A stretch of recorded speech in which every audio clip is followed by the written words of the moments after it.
बिस्मिल्लाहिर्रहमानिर्रहीम। अस्सलाम वालेकुम। Welcome back to RF kitchen diaries. उम्मीद है कि सब लोग खैरियत से होंगे। आज हम बनाने जा रहे हैं बहुत ही मज़ेदार एक मिठाई। हम बनाएंगे बालूशाही और उसकी रेसिपी आपके साथ शेयर करूंगी। बहुत ही मज़ेदार बनती है ये रेसिपी। आजकल जिस तरह से बारिश का मौसम है तो आप ये बनाकर रख सकते हैं और इसको इस मौसम में इंजॉय कर सकते हैं। तो चलिए रेसिपी की तरफ चलते हैं और देख लेते हैं कि हमें क्या क्या इंग्रेडिएंट्स चाहिए होंगे। तो सबसे पहले यहाँ पर मैं ले रही हूँ मैदा मैंने ली है 2 प्याली। तो ये जो प्याली आप देख रहे हैं मैंने इसके साथ सारी मेजरमेंट की है। जो भी बर्तन आप यूज़ करेंगे किसी भी एक चीज़ को मेजर करने के लिए, बाकी की सारी चीज़ें भी उसी बर्तन से ही मेजर करेंगे। तो 2 प्याली मैदा की ली है मैंने। यहाँ पर मैं ले रही हूँ 1/4 टीस्पून नमक और 1 टीस्पून मैं ले रही हूँ बेकिंग पाउडर। ये दोनों चीज़ें इसमें शामिल करेंगे।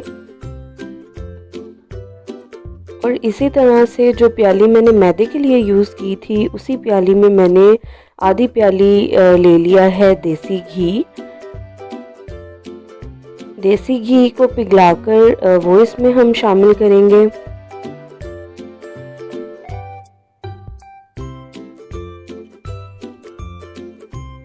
और इसी प्याली से मैंने मेजर करके लिया है पानी।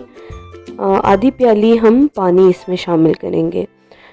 तो 2 प्याली मैदा लिया है, आधी प्याली देसी घी की ली है और आधी प्याली पानी की ली है।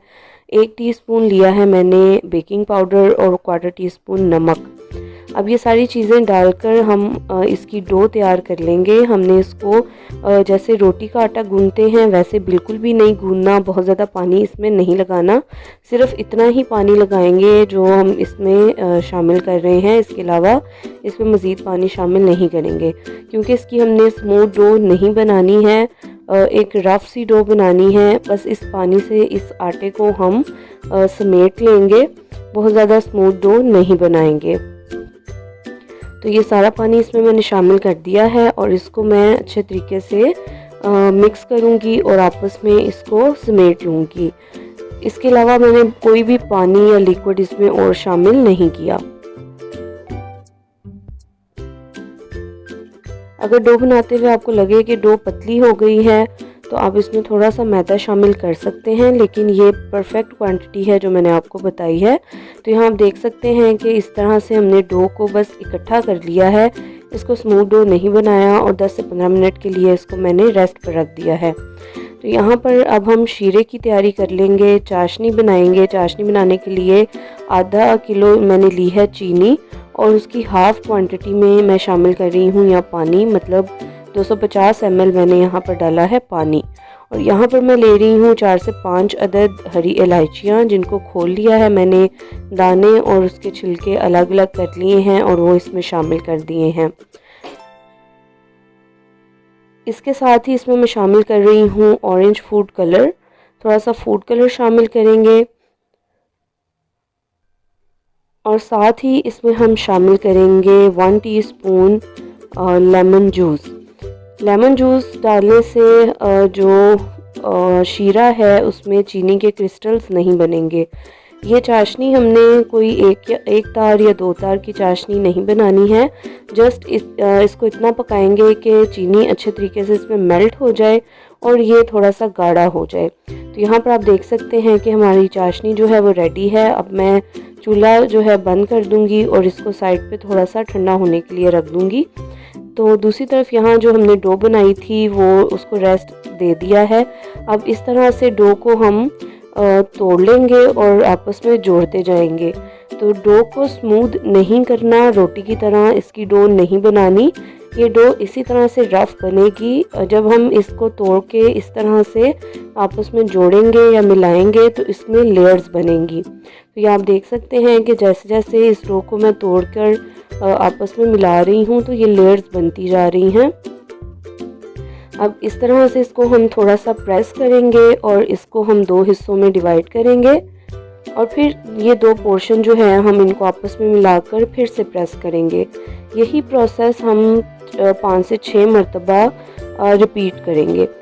तो यहाँ पर आप देख सकते हैं कि इसकी लेयर्स जो हैं वो कितने अच्छे तरीके से बन रही हैं। तो इसी तरह से जब आप 5 से 6 मरतबा ये स्टेप रिपीट करेंगे तो इसमें बहुत अच्छी और बहुत ही खूबसूरत सी लेयर्स बनेंगी।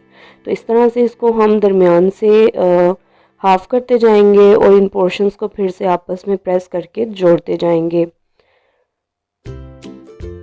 तो 5 से 6 दफ़ा ये स्टेप रिपीट करने के बाद यहाँ पर डो जो है वो हमारी रेडी हो चुकी है। तो यहाँ आप देख सकते हैं कि किस तरह से इसके अंदर लेयर्स जो हैं वो बन गई हैं। तो इसको मैं अब तकरीबन 10 से 15 मिनट के लिए रेस्ट पर रखूँगी। 10 से 15 मिनट के बाद डो हमारी ऑलमोस्ट रेडी हो चुकी है। अब हम इसके पोर्शंस बना लेंगे। इसको दरमियान से इस तरह से हम कट कर लेंगे।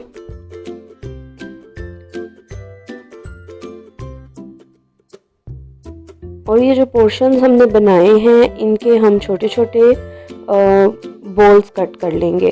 तो ये एक एक पोर्शन को हम पकड़ते जाएंगे और इसको हम थोड़ा सा रोल करेंगे। बहुत ज़्यादा इसको हम प्रेस नहीं करेंगे, बहुत ज़्यादा प्रेस करने से इसकी लेयर्स जो हैं वो ख़राब हो जाएंगी। तो इस तरह से इसको प्रेस करेंगे और इसको छोटे छोटे पोर्शंस में हम डिवाइड करके इसी तरह से रफ़ इसके बॉल्स बना लेंगे। बॉल्स भी बहुत ज़्यादा स्मूथ नहीं बनाएंगे। अगर आप बॉल्स को स्मूथ करेंगे तो फ्राई होने के बाद इसकी लेयर्स नहीं खुलेंगी। तो इस तरह से रफ़ से बॉल्स बना लेंगे, थोड़ा सा प्रेस करेंगे ऊपर से और इस तरह से दरमियान में हम होल कर देंगे।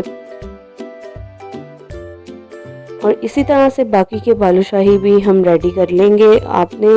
आपको जितना साइज़ में बनाने हैं आप उतने साइज़ में इसके पीसेस कट करके तो ये बालूशाही इस तरह से बना सकते हैं।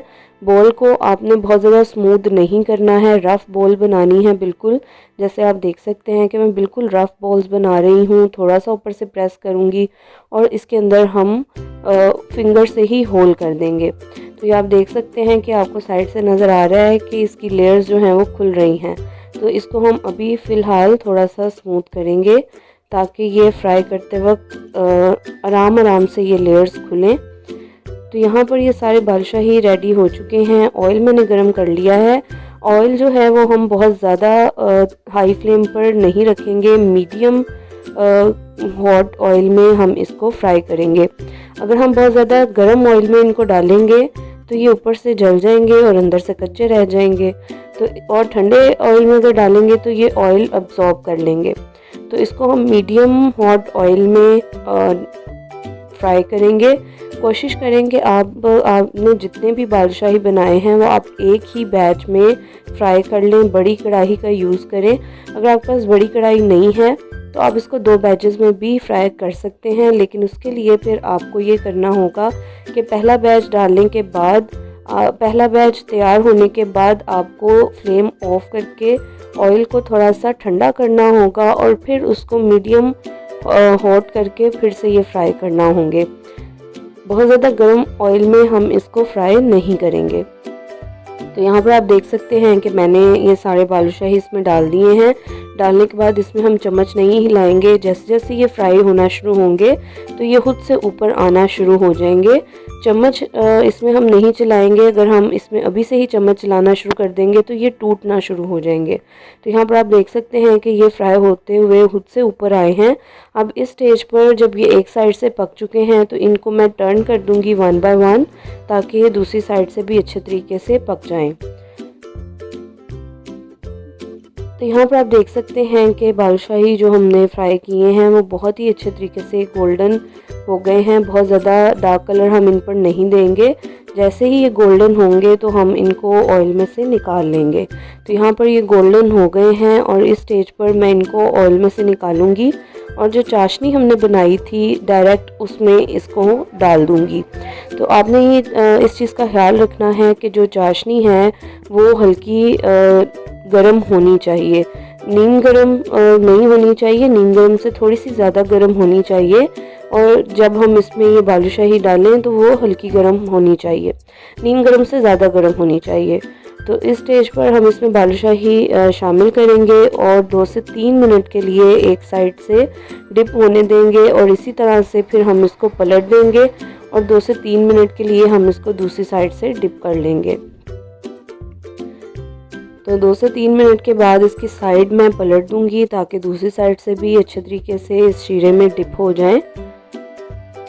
और आप देख सकते हैं कि जो हमने शीरे में फूड कलर यूज़ किया था उसकी वजह से इसके ऊपर कितना खूबसूरत कलर आया है। तो यहाँ पर बालूशाही बिल्कुल रेडी हो चुके हैं। उम्मीद करती हूँ कि आपको ये वीडियो बहुत पसंद आई होगी। अगर वीडियो आपको पसंद आई है तो इसको ज़्यादा से ज़्यादा शेयर करें, लाइक करें, चैनल को सब्सक्राइब करें और बेल आइकन पर क्लिक करें ताकि आने वाली हर वीडियो का नोटिफिकेशन आपको मिलता रहे। इस मौसम में आप ये रेसिपी बनाकर मेहमानों को भी सर्व कर सकते हैं और बारिश के मौसम में चाय के साथ एंजॉय भी कर सकते हैं। तो इसी के साथ इजाज़त दें, मिलते हैं किसी नई वीडियो के साथ, किसी नई रेसिपी के साथ। अपना बहुत सारा ख्याल रखिएगा, दुआओं में याद रखिएगा। अल्लाह हाफ़िज़।